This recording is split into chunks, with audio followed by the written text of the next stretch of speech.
Senator, good morning to you. Good morning, Mike. Thanks for having me on. By the way, you're my second favorite host on Talkline. well, hey, I'll take that as a compliment since there's only two.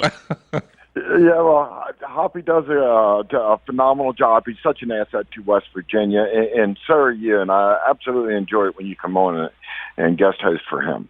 Well, Craig, I appreciate that. It's a great opportunity for me, and I tell you, Hoppy does a lot of this all by himself. You know, he runs the show, but to produce a 2-hour show every day, my goodness, I've been doing it for the week, and I'm exhausted.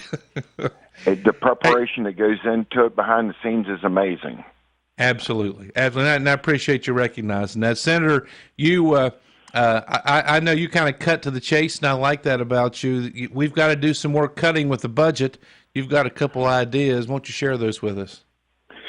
Well, the first one is a $6.8 million one, and that's the osteopathic school. We've been working over the past couple months on being able to release the school back to being it's not a private organization, but it's not for profit. And by releasing them out of our budget and going back, it saves us $6.7 million a year out of the general revenue budget. And it makes it so that the O School can actually grow and be out from underneath the thumb of government. I'm a business owner, and let me tell you, the government lots of times actually deters expansion and growth. This will allow that school to be able to be set free and to do even better. And we've been working on that legislation. Hopefully, the governor will put it on the call either on August or September when we're dealing with the flood relief. We talked to the governor's office yesterday, and it appears as if they're going to wait till September to have the special session. Are you suggesting that you're going to have, or you'd like to have that legislation for the osteopathic school, or at least a study or something considered in September? Oh, no, we've got the legislation ready to go, and I would hope that we could actually do it in September. And the reason for it is of not waiting is by allowing it will be somewhat complicated to be able to unwind them out of the state government. So we want to be able to give them all the time that they need to be able to get this done before the next fiscal year begins on July the 1st of 2017. And it's also got to do with the accreditation process as well. We want to make sure that nothing changes on that.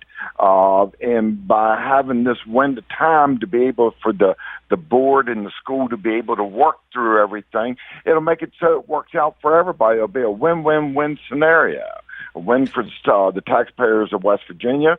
It'll be a win for the osteopathic school where they'll no longer be under the thumb of the government. And then the students itself will actually see where the school can actually be more flexible in what they want to do and to provide for those students. So I see it as a winning scenario across the board for everybody.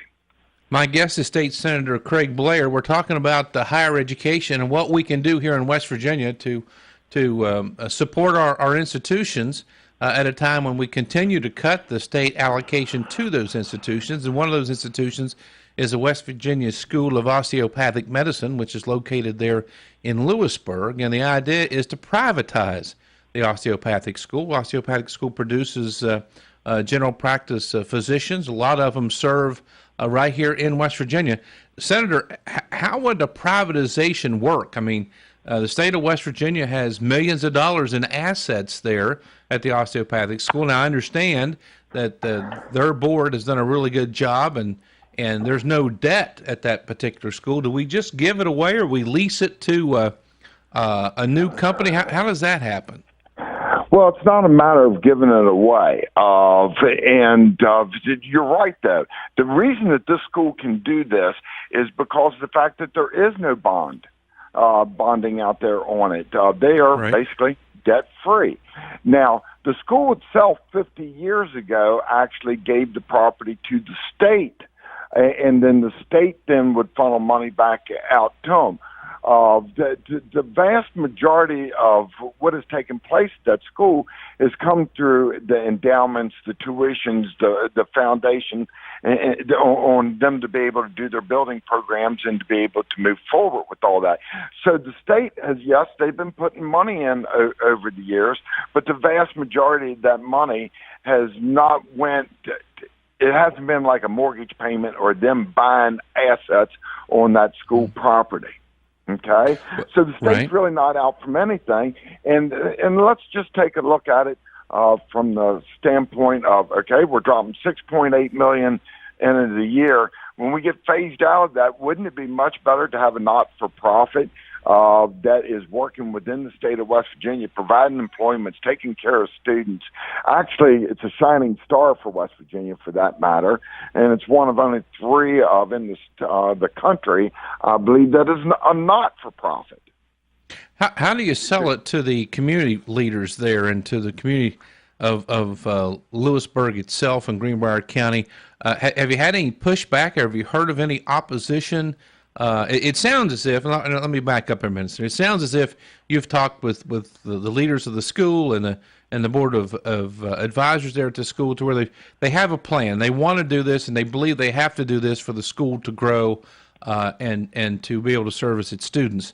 But I just wonder how much communication or how much buy-in they have from the community that's really supported and helped that institution grow.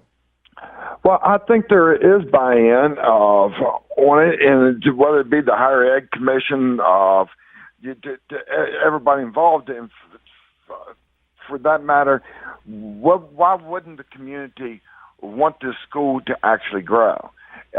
We've got, which school was it, somewhere else in the state, where we just closed down, and we don't want that to happen.